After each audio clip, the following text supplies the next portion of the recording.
Mega Man Battle Network and Mega Man StarForce series each have collectible attacks in the form of chips and cards. In order to 100% the game and fight the super final boss, you'll need to collect them all.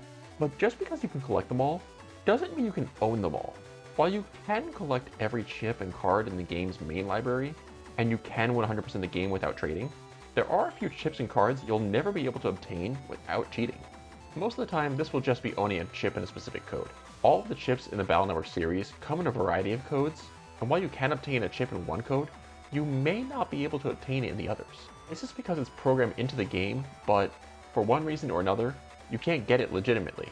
However, as we'll soon see, there are some attacks that you can't own at all, but we'll cross that bridge when it comes.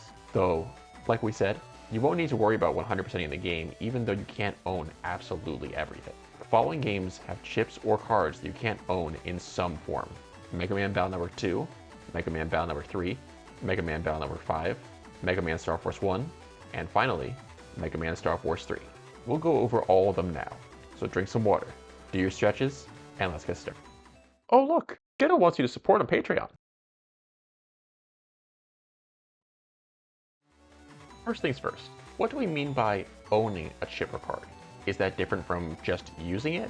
For our purposes, yes. There are some cases where you can use a chip or card in-game that can't be obtained elsewhere, but you can never own it yourself. Let's set some definitions now for the context of this guide. First, use. When I say use a chip or card, I mean actually using it in battle. It's important to note, every chip and card available in the library can be used regardless of their code or obtaining method. Like we said before, you're always able to collect everything you need to 100% the game, but you may not be able to own every chip code combination. The key difference is whether or not the chip code is legally available, and whether or not the chip or card is owned by you, or rented to you. Which brings us to our next two definitions. When I say that you own a chip or card, I mean that after you obtain it, you can freely move it into your pack and between your different folders. The ability to move it between your pack and your folders sets it apart from simply renting it. When I say renting a chip or card, I mean that it's available for you to use in battle, but you can't keep it or put it in your pack legitimately. Most rented cards and chips are in preset folders, which you can't customize or change in any way. And that brings us to our final definition. When I say a chip or card is unobtainable, that means it can't be owned or rented. They wholeheartedly can't be obtained in the game legitimately. Most of the chips we'll discuss are going to be unobtainable for various reasons, but in most cases, you can still use them or obtain them in different codes. Out of all the chips and cards that we're going to showcase today, only a handful can't be owned in any way, shape, or form. Now that that's settled, let's start with Mega Man Battle Network 2. Battle Network 2 has probably the most outright unobtainable chips, and it's all thanks to one simple code. Do you know which it is? Take a guess right now. I'll give you 3 seconds. The code is the star code, also known as the asterisk or the wild code. Battle Network 2 is the first game in the series to have this code, which you might have noticed if you've ever played Battle Network 1. But what you may not have known is that every single chip is programmed to have the star code in Battle Network 2. This means that every chip in the game has the potential to be used with any other chip, which may or may not be a game balancing nightmare. But fortunately, the vast majority of the star-coded chips were unobtainable in the original release of the game. The Legacy Collection allowed you to get most of them through the chip trader, but some are still likely unavailable. I say likely because most sources that cover the unobtainable star-coded chips only cover the original release. The Rockman EXE Zone did cover the Legacy Collection and noted that some of the chips are now obtainable in the star code, but they haven't made an exhaustive list yet. And I don't blame them, because digging through chip traders for specific chips is a nightmare in itself. In any case, there are a handful of chips that we can be decently sure are unavailable in the star code. These include V3 Navi chips for most Navis, and the chips you can get by trading bug frags in Koto Square, such as Zeus Hammer, as well as the Life Aura series, which can be obtained by fighting the strongest form of base. Chips that are definitely unobtainable in the star code are the event download chips, which are Gator SP and the 4 Gospel Breath chips, Sanctuary, all versions of the post-game bosses and base, and the 10 secret chips. Although the secret chips did have the star codes available in the Virtual Console release on the Wii U, since that version of Battle Network 2 gave you all the secret chips as soon as you opened the communication menu, which is otherwise unusable since the Virtual Console games didn't have any way to connect to other games. But speaking of secret chips, there's still some other codes that are unobtainable. Specifically, 2 secret chips have codes besides the star code that are unavailable. Hero Sword won't drop in the Z code, and Poltergeist won't drop in the E code, even though they're programmed to have those codes in the game. This seems to be a programming error, since when the Legacy Collection was released, Poltergeist was able to drop in the E code. However, Hero Sword still won't appear in the Z code for some reason. There are 2 more chips that are unattainable in this game, and both of them are Life Aura 3.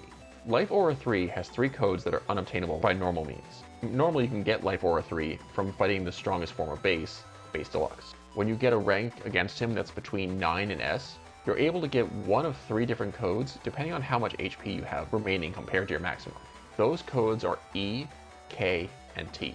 We already know that the star code is unavailable, but the H and M codes are unavailable as well. Battle number 2 easily has the largest collection of unobtainable chips, although Battle number 3 has a decent amount as well. Battle number 3 is the first game to introduce the concept of extra folders, which means it's the first game to give us preset folders that we can't customize. And for those who are wondering, I did cover the rarest preset folder before, but all of the chips in that folder are obtainable. You can own them all. But in Battle number 3 specifically, there's a decent number of chips that you can only rent. Let's play a quick game of 2 truths and a lie. 1. All of the rentable chips are in 2 different preset folders. 2. All of the rentable chips are variations of the chip Shotgun. 3. All of the rentable chips are in the star code.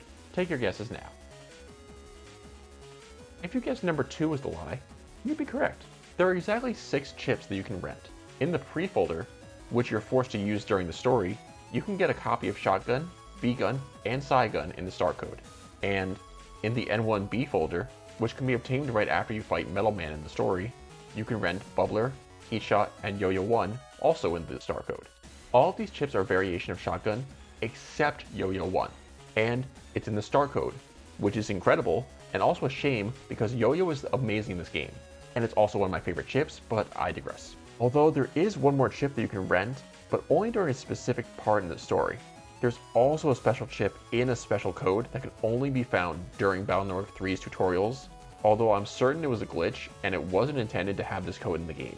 I covered it and all the other weird things in each Battle number game's tutorials before, if you want to check it out.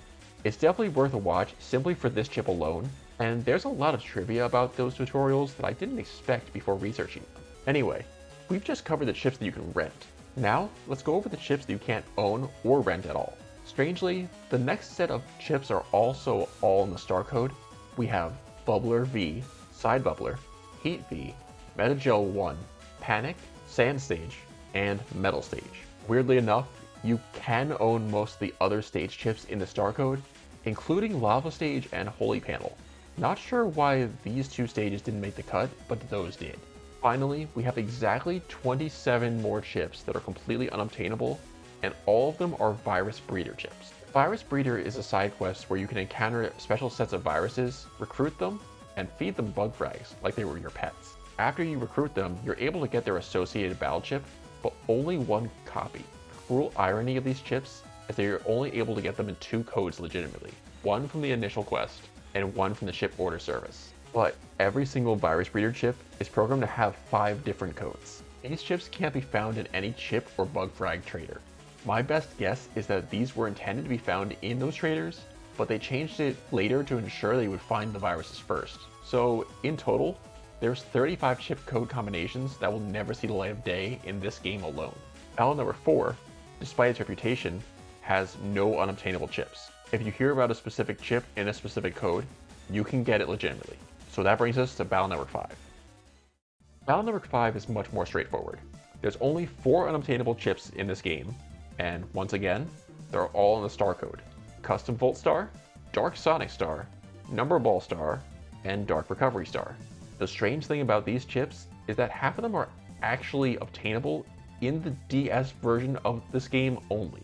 By using the number lotto codes on screen, you can own Number Ball Star and Dark Recovery Star, and freely move them from your pack into your folders. Of course, this can't be done in the original Game Boy Advance release or the Battle Network Legacy Collection. So depending on the release you're playing, this game either has 2 or 4 unobtainable chips.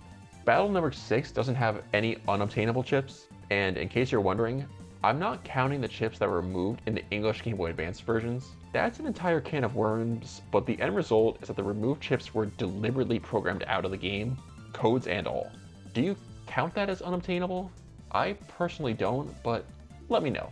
Now, let's move on to the Mega Man StarForce series. This time, we'll go backwards, and start with StarForce 3. So, it's time to address the elephant in the room. If you've played the Mega Man StarForce series, you've probably been thinking, there's no codes in this game. And you're right. In this series, there are no cards that are completely unobtainable either. You'll always be able to either own them or rent them. And you're able to own the vast majority of cards in Mega Man StarForce 3. There are only 3 cards in StarForce 3 that can't be placed in the pack. Do you know what they are? Take a guess right now. Trust me, you'll feel silly when you hear the answer. 3 rent-only cards in Mega Man StarForce 3 are Pegasus Magic GX, Leo Kingdom GX, and Dragon Sky GX, the 3 Giga cards associated with the satellite admins in the first game.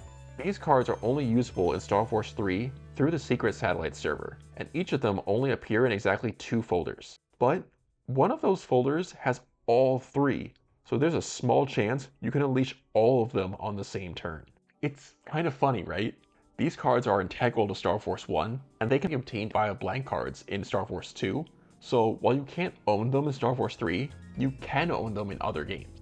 Speaking of StarForce 2, there aren't any unobtainable cards in this game, and unless the StarForce Legacy Collection decides to do something weird with blank cards, you're able to own every card in that game. But Mega Man StarForce 1 has exactly what you've been waiting for. Cards that you can rent, but you can't own at all in any way, shape, or form.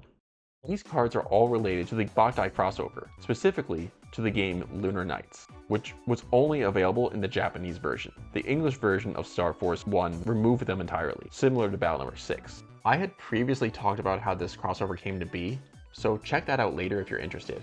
What you should know about this crossover now, in the context of these cards, is that you can actually become brothers with a Lunar Nights save file. Doing this will give you access to 6 cards associated with Lunar Nights through the Brother Band Roulette: Solar Gun, Dark Sword, Tove, Alexander, Ezra, and Ursula. In StarForce 1, brothers have levels, which is tied to power-ups and other factors in the game.